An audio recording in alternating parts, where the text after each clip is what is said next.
नमस्कार दोस्तों, आज जो कहानी आप सुनने जा रहे हैं वो किसी किताब से नहीं निकली। ये कहानी उस शमशान घाट की है जहां मौत भी डरकर दोबारा मरना नहीं चाहती।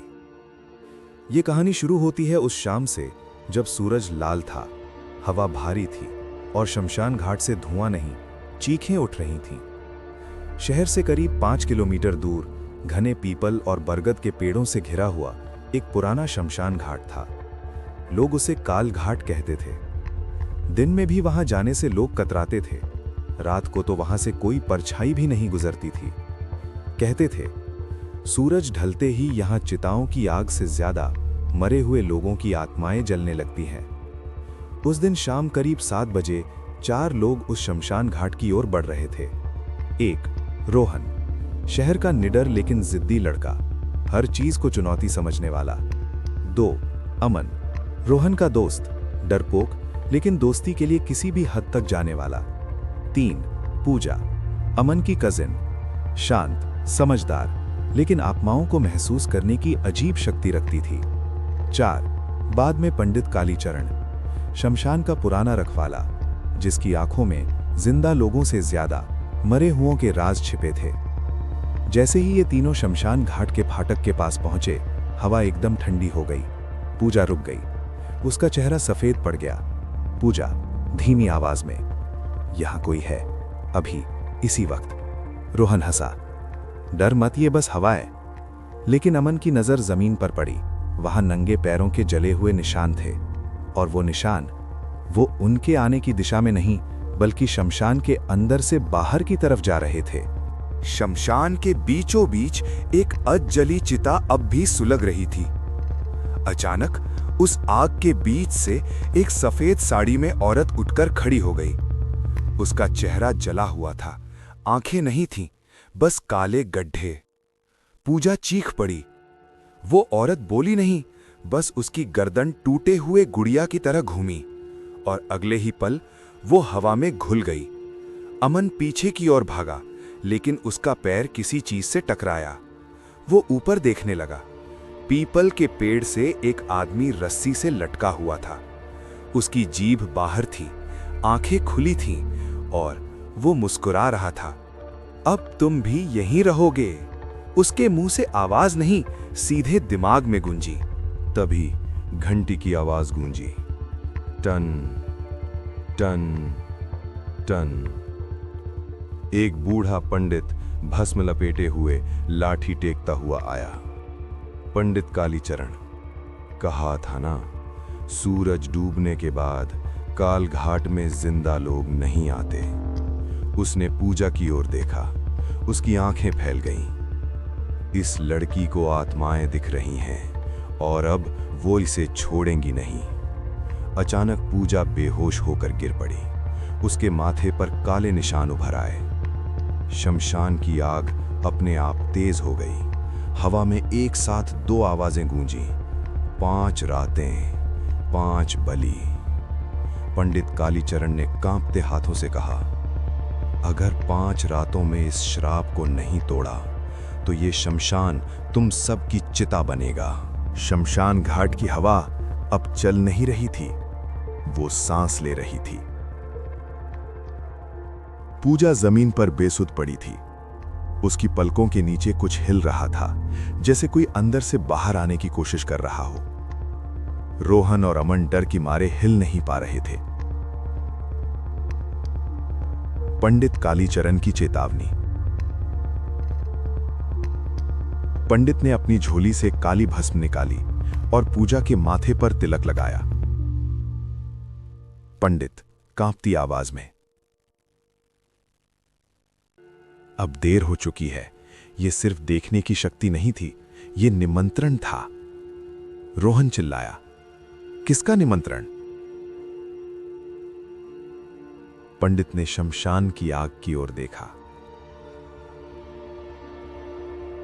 2 आत्माएं, एक जली हुई औरत और एक फांसी पर लटका हुआ आदमी। दोनों की मौत अधूरी है और अधूरी मौतें सबसे खूंखार होती हैं। पंडित ने जमीन पर बैठते हुए कहना शुरू किया, 20 साल पहले इस शमशान में एक औरत लाई गई थी नाम था सावित्री। सावित्री को जिंदा ही जला दिया गया था, दहेज के नाम पर। उसकी चीखें चिता की आग में दब गईं, लेकिन उसकी आत्मा इसी शमशान में अटक गई। उसने कसम खाई थी, जब तक 5 लोग जिंदा नहीं जलेंगे वो मुक्त नहीं होगी।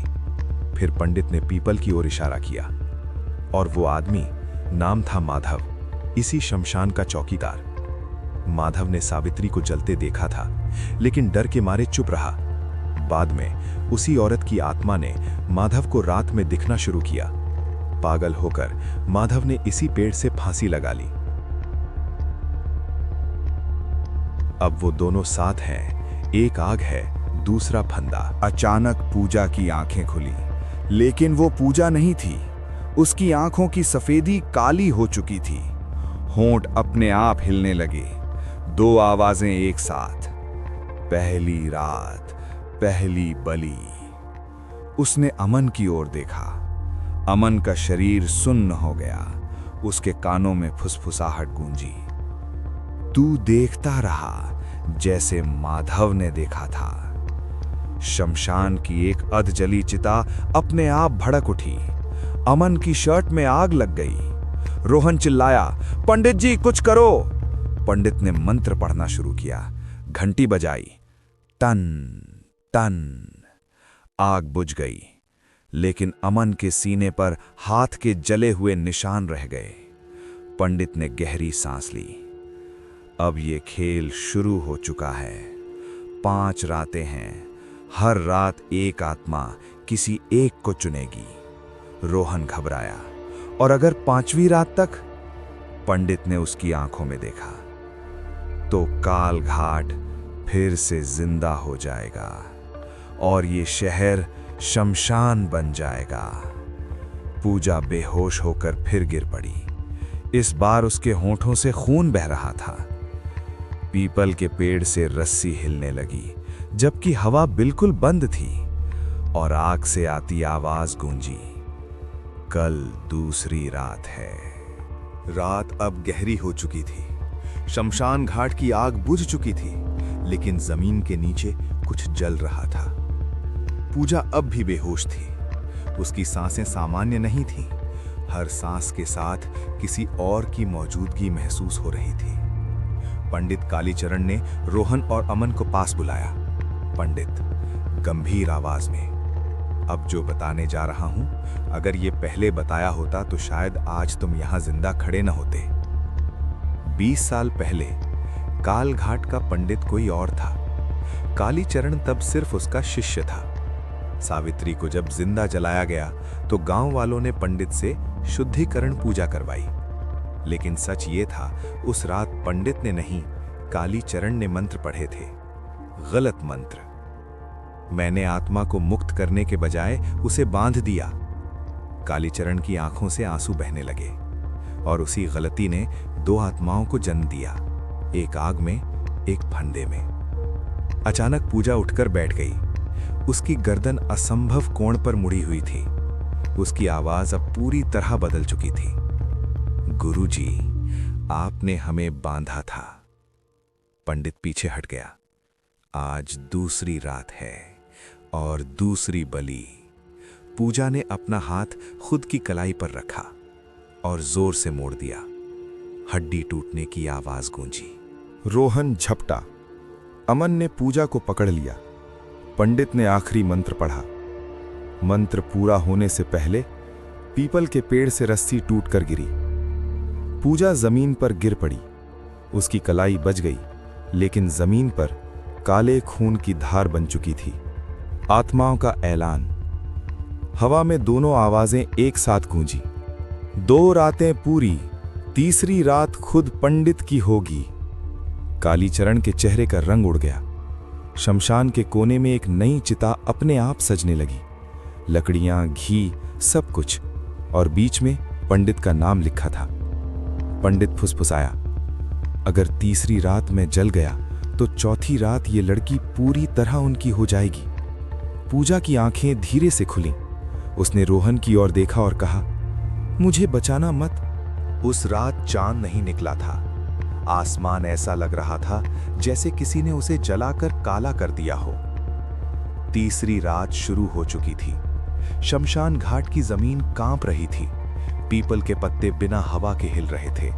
हर चिता से धुआं नहीं, चेहरे निकल रहे थे। कालीचरण ने अपने माथे पर मृत्यु तिलक लगाया।